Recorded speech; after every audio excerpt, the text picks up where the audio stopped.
Famille Flora, le plus grand centre de jardinage et de décoration de Belgique, vous propose les petits gestes de l'été.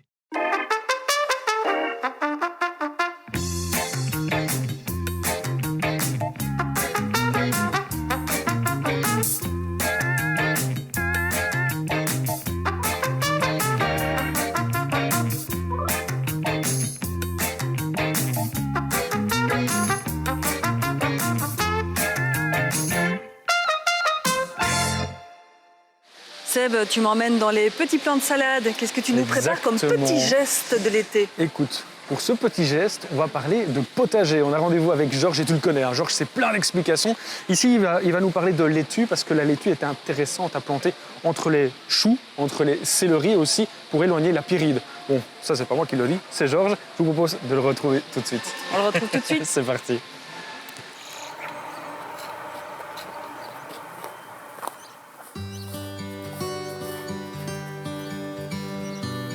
Bonjour Georges. Bonjour Sébastien. Alors avec les petits gestes de l'été, on a décidé de parler du potager. La première question que j'ai envie de te poser, c'est finalement, est-ce que la météo a été clémente pour nos potagers?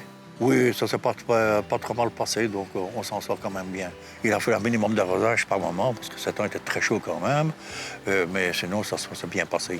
Ici, mois d'été ne veut pas dire repos pour le potager. Et la première chose à faire, c'est déjà d'entamer certaines récoltes. C'est notamment le cas pour le petit pois. Les petits pois, c'est le moment pour les avoir fins surtout. Hein. Pour le reste, on peut encore les laisser grossir un peu.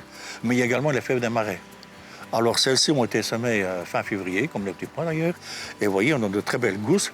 On va pouvoir les récolter en verre maintenant, comme les petits pois verts. Maintenant, si vous voulez, on peut toujours les laisser continuer leur croissance. La gousse va devenir noire pratiquement. Leur plant va terminer sa vie. Et à ce moment-là, on pourra prendre les grains pour les manger en grains secs, donc après être trempé avant, ou faire ses semences pour l'année suivante. À quel moment est-ce qu'on pourrait les ressemer? Alors, on va pouvoir les ressemer à partir du mois de février. Ça, c'est une bonne nouvelle. On peut aussi semer d'autres choses maintenant. Oui, on peut semer aussi dans le jardin. Il y a toujours moyen de semer des haricots. Intéressant parce que c'est une récolte qu'on va faire fin de l'été, début de l'automne. Ça tombe bien parce que c'est à ce moment-ci que nos téléspectateurs ont un petit peu de temps à passer au jardin. Aussi, on va repartir en vacances. Profitons-en. On va voir tout ça? On va y aller. C'est parti.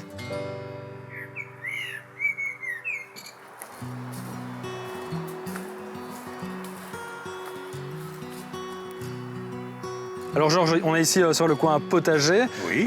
Donc on va semer nos haricots. Oui. Il y a des petites choses à faire avant de semer? Oui et non, j'ai ma petite particularité, c'est que l'haricot, les pigeons, les tourterelles, ils adorent ça. Alors je fais une petite préparation pour éviter qu'ils me mangent tout. C'est-à-dire que je vais enrober ma graine de poivre en collant le poivre sur la graine avec du lait. Ensuite, je fais un sillon, parce que le haricot a des racines superficielles. J'en fais un sillon d'une dizaine de centimètres, dans lequel je vais venir déposer ma graine, les recouvrir de 2 cm de terre. Par la suite, lors du binage, le sillon va se refermer et mes graines sont bien enterrées. Alors attention pour nos téléspectateurs, c'est important. On est bien sur un semis de pleine terre, même si en l'occurrence ici, on a l'impression qu'on est dans une serre. C'est une opportunité, c'est-à-dire que moi, je n'avais plus de place chez moi. Ici, il y avait encore un petit peu de place chez Nature et Progrès. J'ai demandé qu'on me laisse la couche froide à ma disposition, ce que mes copains jardiniers m'ont fait très volontiers. Et maintenant, je vais l'occuper. Après ça, il y a encore 2 ou 3 petites choses qu'il faut savoir pour être sûr que nos haricots se portent bien. Veiller à l'arrosage éventuellement, si on a du temps sec comme on a eu il y a quelques semaines, là il faudra les arroser un petit peu. Mais du fait qu'ils sont déjà en profondeur, la terre est bien humide pour le moment, ça va bien se passer. Si le temps était très sec, là il faudrait d'abord bien mouiller le fond du sillon, ce qui s'appelle le mouiller, mais vraiment parce qu'en faire de la boue, avant de semer nos haricots. Et alors, on recouvre de terre, on n'y touche plus dans ce cas-là. Ça, c'est à faire pour tous les semis, quelle que soit la période, une fois qu'on sème dans des terres qui sont sèches.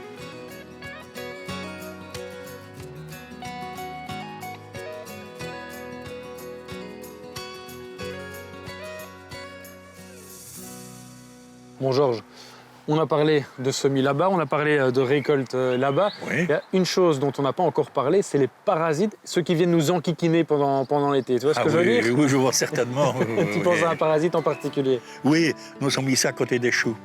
Il y a la pyrite du chou. Je vois du petit papillon blanc qui vient pondre sur nos feuilles, à l'envers des feuilles, et la chenille grignote les feuilles.